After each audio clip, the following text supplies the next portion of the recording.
এই গরমের সিজনে আম দিয়ে সুজির একটা দুর্দান্ত লোভনীয় রেসিপি তোমাদের সাথে শেয়ার করব।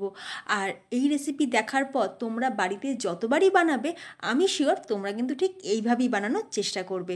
কারণ আজকের রেসিপিতে আমি ঠিক সুজির জন্য কতটা ঘি, কতটা চিনি, কতটা আম লাগবে আমি সব কিছুই আজকের এই ভিডিওতে দেখাবো, যার ফলে এই সুজি রেসিপিটি হবে একদমই পারফেক্ট। তাহলে আর দেরি না করে চলো আজকের রেসিপি শুরু করা যাক। নমস্কার, বেঙ্গলি পাকশালায় তোমাদের সবাইকে স্বাগত জানিয়ে আজকে এই ভিডিও শুরু করছি।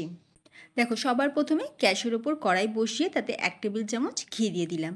ঘিটা মেল্ট হয়ে গেলে এখানে যে ড্রাই ফ্রুটসগুলো আমরা কেটে রেখেছিলাম, মানে আমন্ড, কাজু আর কিশমিশ, এগুলোকে আমরা হালকা একটু ফ্রাই করে নেব।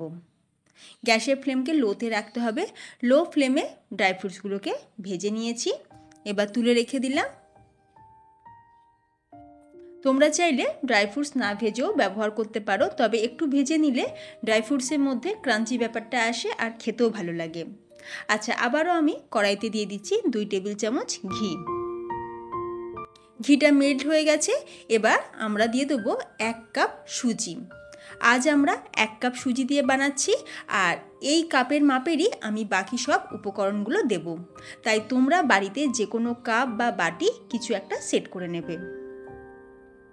এবার গ্যাসের ফ্লেমকে লোতে দিয়ে সুজিটাকেও একটু ভালো করে ভেজে নেব, যতক্ষণ না সুজির কালারটা চেঞ্জ হচ্ছে।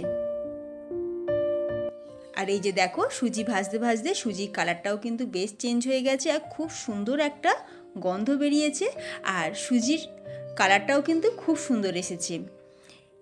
আচ্ছা, এবার আমরা এর মধ্যে দিয়ে দিচ্ছি ম্যাঙ্গো পাল্প। এখানে আমি 2টো আমের পাল্প আগে থাকতেই পার করে রেখেছিলাম।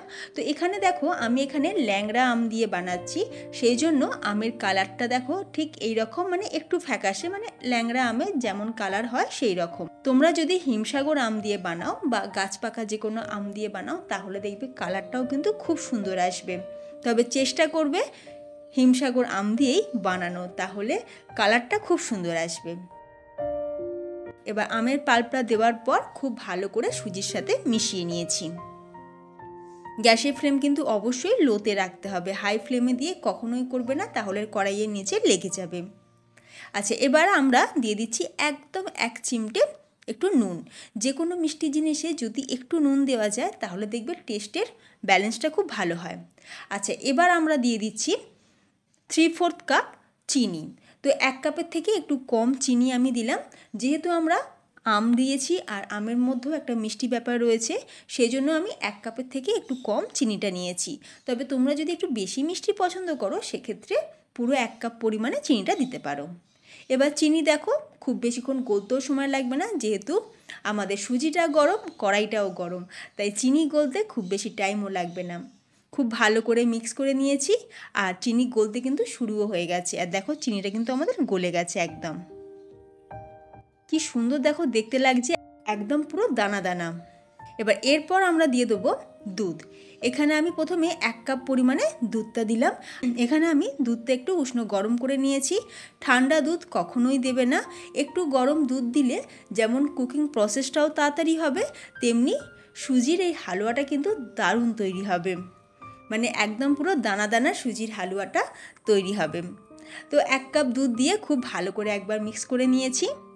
যেহেতু সুজি দেওয়া আছে তাই দুধ দেওয়ার ফলে দলা বেঁধে যাবে, তাই প্রথমে আমি পুরো 2 কাপ দুধ কিন্তু দিয়ে দিইনি। প্রথমে 1 কাপ দুধ দিয়ে ভালো করে মিক্স করে নেওয়ার পর তারপরে আরও 1 কাপ দুধ আমি অ্যাড করে দিলাম। এবার একটা হ্যান্ড উইস্কারের সাহায্যে খুব ভালো করে এটাকে মিক্স করে নেব, যাতে সুজির হালুয়ার মধ্যে কোনো রকম সুজির দলাভাব না থাকে। এই গরমে আমের সিজনে অবশ্যই তোমরা এই রকম ম্যাঙ্গো হালুয়া বা সুজির হালুয়া বানিয়ে দেখো, দারুণ টেস্ট লাগে। এবার আমরা ভেজে রাখা ড্রাই ফ্রুটসগুলো অ্যাড করে দিলাম। আমি এখানে কোনো রকম এলাচ গুঁড়ো দেবো না, যদি তোমরা খুব পছন্দ করো এলাচের ফ্লেভারটা সেক্ষেত্রে দিতে পারো, তবে যেহেতু ম্যাঙ্গো হালুয়া তাই আমের যে ফ্লেভারটা সেটা রাখার জন্যই আমি কিন্তু এলাচ গুঁড়োটা ব্যবহার করছি না। আর সবার শেষে অ্যাড করে দিলাম 1 টেবিল চামচ ঘি। ঘিটা দেওয়ার ফলে যেমন সুন্দর দেখতে হবে, শাইনিং ব্যাপার আসবে, তেমনি খাবার সময় ঘিয়ের যে একটা সুন্দর ফ্লেভার দুর্দান্ত লাগবে। বন্ধুরা, তোমরা অবশ্যই এইভাবে একবার বাড়িতে বানিয়ে দেখো। তো ম্যাঙ্গো হালুয়া আমাদের তৈরি। আমি গ্যাসের ফ্লেমটাকে অফ করে দিয়ে এবার আমরা গরমা গরম এটাকে সার্ভ করে দিচ্ছি। সার্ভিং বোলের মধ্যে আমি তুলে নিলাম।